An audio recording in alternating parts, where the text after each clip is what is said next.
This is tutorial number 66, and it covers how to use the shell feature within CATIA v5. To start off, open up tutorial part number 66, which is located on the DVD. Now the shell feature can be found on the toolbar over here, or you can go to Insert, Dress Up Features, and click Shell. Now the shell feature, what it does is it's kind of like the thickness feature when you extrude. It's going to create a hollow body inside, and from the shell feature you're able to create, say, like a part, and then kind of make a mold or kind of like a cavity that part would have fit in. So to start off, let me show you how to go through it and select the options. So we'll click shell, and what it's going to ask you to do is it's going to ask you to click faces to remove. So each face you click is going to be removed, and then the inside thickness, that's how thick your part's going to be after. So let's change this to 10, and let's click this face here. Click OK, and then you're going to notice that it's cut out there and that the thickness is 10, and it also, everything else in here is hollow.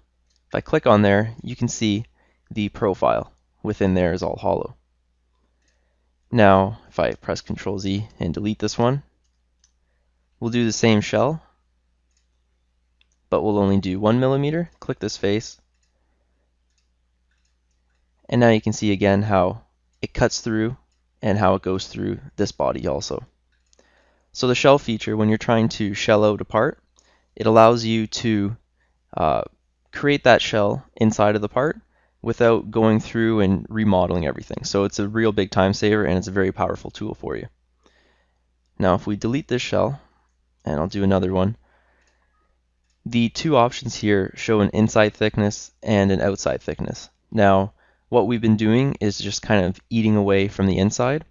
Now say this entire part we wanted to kind of make a mold for it, what we'd have to use is the outside thickness. So let's make this 0, and let's make this one here 2. Now we'll click this face here, and rather than having an inside thickness there, we're going to have it on the outside. So everything's going to move out. Click OK, and you can see how the entire part kind of moved out, and the original part that we had would fit inside of this cavity that we've just created. So you can see that we have a cavity there with a 2 millimeter thickness.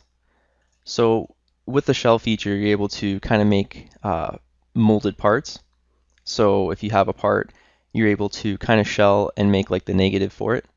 So it allows you to use, like I have here, I kind of made a unique profile and design, not something that you would want to go back and kind of slowly create like a minimum thickness for and to shell out. So using like the shell feature, it allows you to create that negative quickly and easily.